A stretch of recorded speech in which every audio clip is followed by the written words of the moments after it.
Nah ini neraka juga begitu, diliputi ini. Dia tidak ada lagi makhluk tempat lolos. Kami diwasifah. Walaqad sarrafna, kami Allah telah menjelaskan fi hadzal Qur'an, di Al-Qur'an ini, ya, linnas, kepada manusia, min kulli masar, segala bentuk perumpamaan. Perumpamaan itu kayak pasar ini situ. Lihat tak itu supaya dia mengambil mau'izah, mengambil nasihat. Ya. Wa kanal insan, telah ada manusia ini, ya, al-kafir aktsal syai'in, paling banyak melawan. Jadal itu debat, melawan. Manusia ini paling melawannya makhluk. Kita enggak ada tuh riwayat malaikat bilang menentang Allah, manusia. Kalau tahu sendiri, lihat sejarah. Dia adalah khusuma fil batil. Jadi dia ngelawan, membela kebatilan, itu manusia. Wa tamyiz maqul min ismi kana. Wa kana yadul insan aksara syai', telah ada. Jadi dari dulu ya, dari awal manusia. Wa ma mana'an nas, tidaklah mencegah manusia kufar maka ayyuminu, untuk beriman.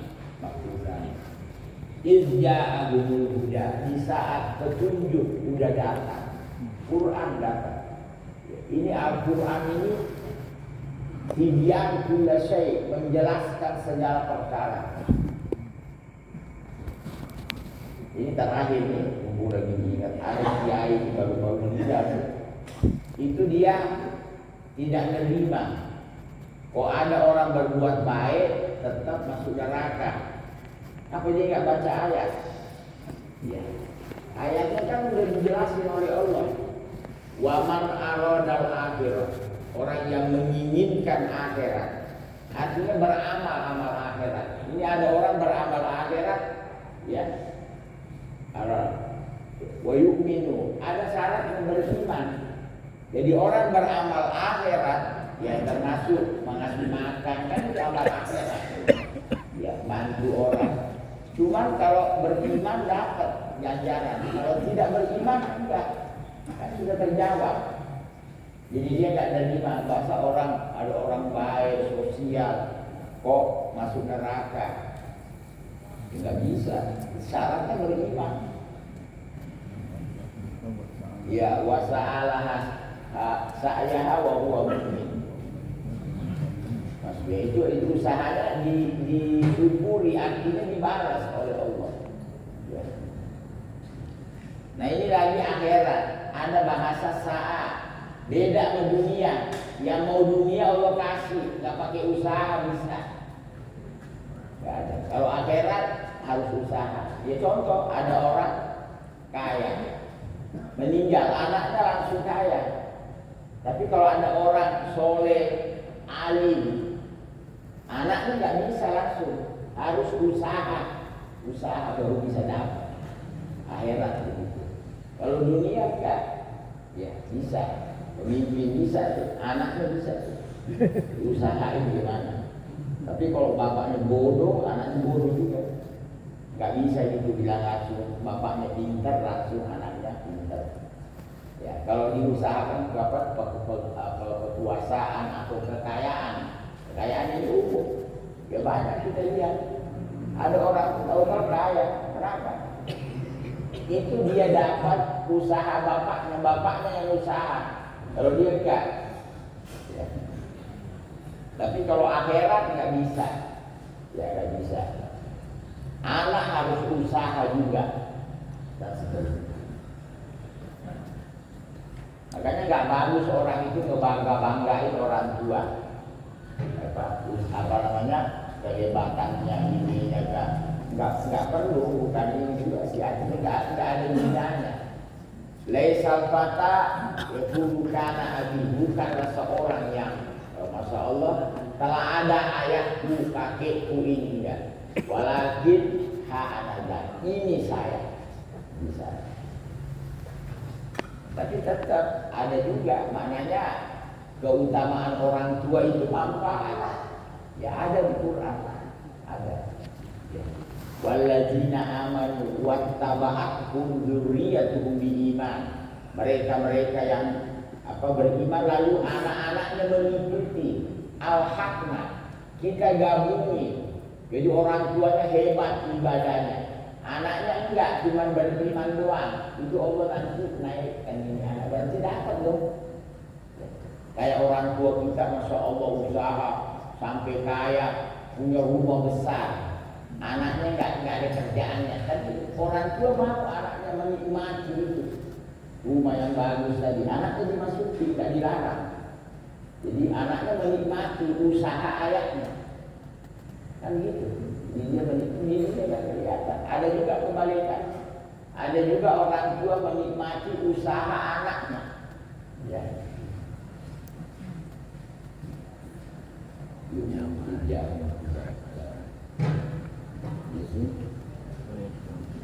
Mana anak ayub ini iljamu wa yastaghfiru, lalu minta ampun pada Tuhannya ya dari kesalahan-kesalahannya. Illa an ta'tiyahum sunnatul awwalin, kecuali akan datang pada mereka ketetapan yang ada pada orang dahulu. Minal ikhlas. Ya, jadi kalau mereka tidak beriman, tidak meminta ampun, dia akan didatangi seperti orang dulu, kehancuran ya, dengan bentuk-bentuk azab. Itu di Quran disebutin ya, bentuk-bentuk atau model penghancuran. Ada yang dihancurkan oleh Allah dengan angin panas, matang semua kayak sate. Ada juga dingin, beku, nggak jalan darahnya, beku. Itu bagian kita barang ikan masukin kulkas. Ada yang hancur dari dingin, nggak ada, mati semua.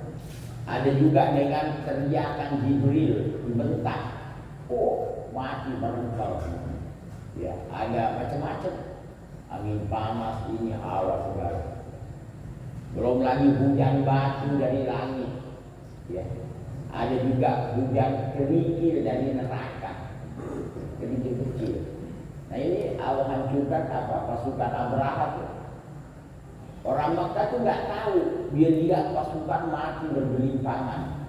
Itu dia tahu setelah Nabi diutus. Bayangin berapa lama sih? Baru Allah turunkan ayat alam tara kaifa fa'ala rabbuka bi ashabil fil. Dia nggak ada yang tahu, dia tahu mereka mati satu-satu.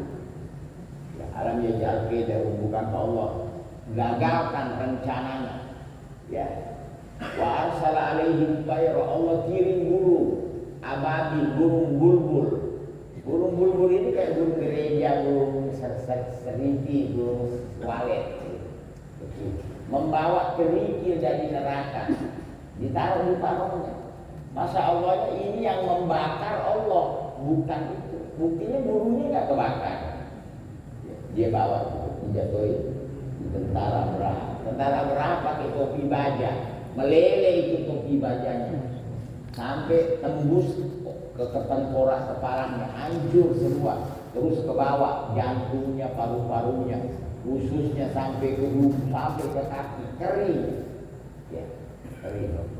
Bagaimana panasnya neraka, kecil. Ya kira-kira semua di kayak gandum kali kurang lebih. Ya. Nah ini penghancuran, Allah hancurkan. Dia akan merasakan ilah, al-makdur yang ditakdirkan padanya. Ya'tiyahumul azab kubla, atau azab datang bergantian. Ubul itu artinya estafet, habis ini lagi. Ya. Nah ini manusia tidak ada mengambil nasihat. Kayak kita lihat penguasa, dia nggak lihat penguasa sebelumnya, sudah jatuh.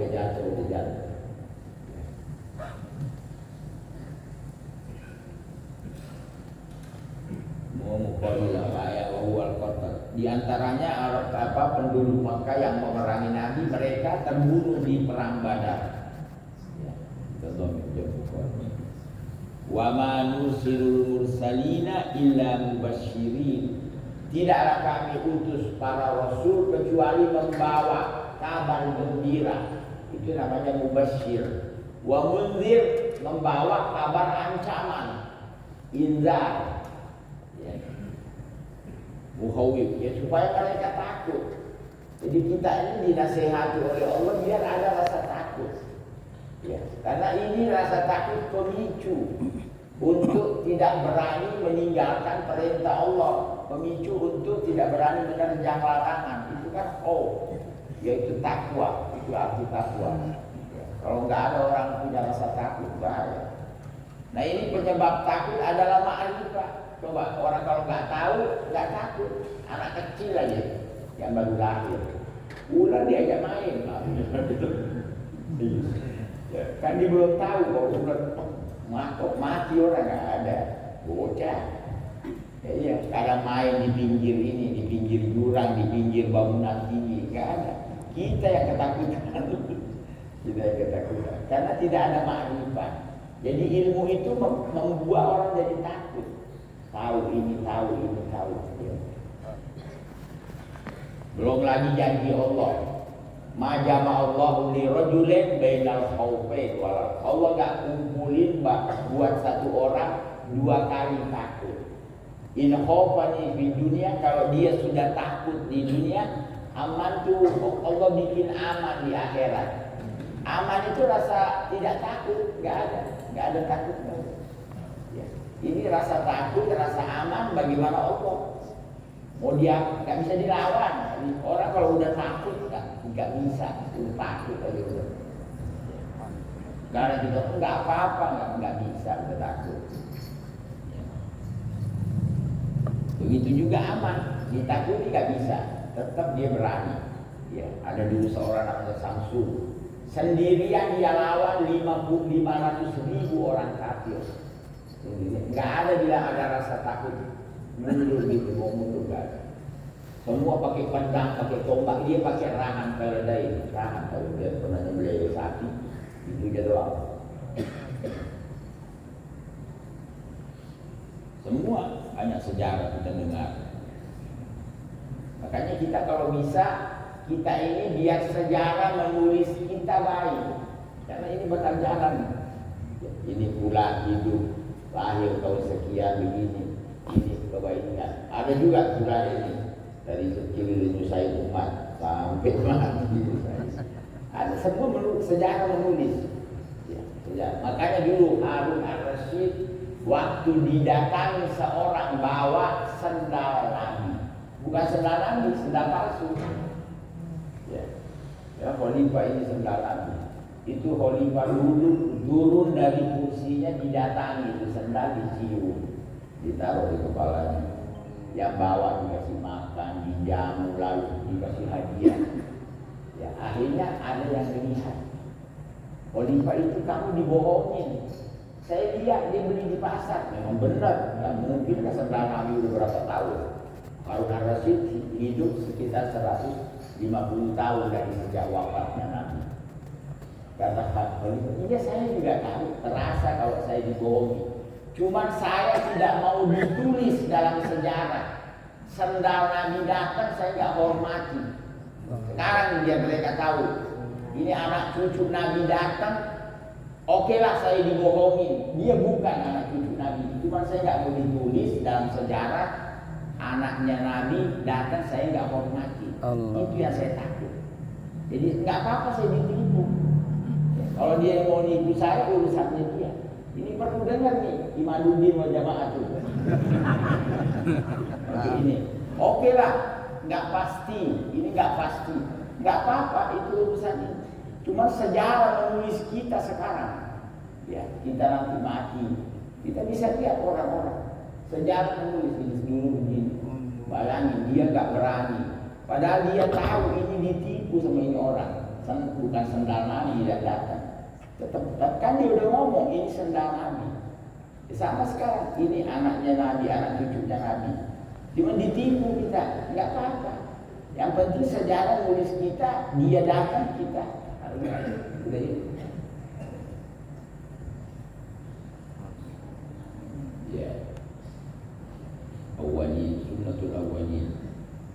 mubashshir mundir. Wa yujadilul ladzina kafaru, dan orang-orang kafir itu mujadalah, ngotot. Saya kan lihat semangat banget, semangat enggak tegak, enggak garu-garuan. Ya, bil batil. Biqoli aba asallahu basara rasul. Di antara omongan kafir pada Nabi, apakah Allah mengutus seorang, ya, seorang rasul dari manusia? Bayangkan. Terus dia maunya malaikat. Kalau malaikat tidak bisa komunikasi, tohir. Bagaimana saya ditanya Allah kirim malaikat? Gak bisa. Jadi Allah mengirim rasul yang sejenis sama kamu, biar bisa komunikasi. Cuma gak mau, maunya ngotot aja. Dikirim malaikat gak bisa kalau nggak menjelma. Menjelma kamu gak tahu lagi kalau ini malaikat. Ya. Makanya orang kalau begini gak perlu didebat, sudah. Gak perlu didebat. Tunggu kehancurannya saja udah pasti. Ya, beribad ya. Yubtilu gitu dengan supaya dia bisa membatalkan dengan debatnya kebenaran. Jadi kebenaran itu mau ditenggelamkan. Sudah ya, sampai di situ ayat ini. Mumpung ada kisah saya ingat. Ini kebenaran mau dimatikan. Ini ada satu kampung, itu orang lakinya pada pergi jihad. Akhirnya negeri itu gak ada orang laki, perempuan semuanya. Akhirnya musuh tiba-tiba datang dari belakang menyerang. Semua udah, boleh bahasa semuanya diperkosa, udah gak ada yang bisa ngelawan. Kecuali satu, dia gak mau diperkosa, dilawan. Berhasil. Akhirnya ini orang dibunuh sama dia, digorok lehernya.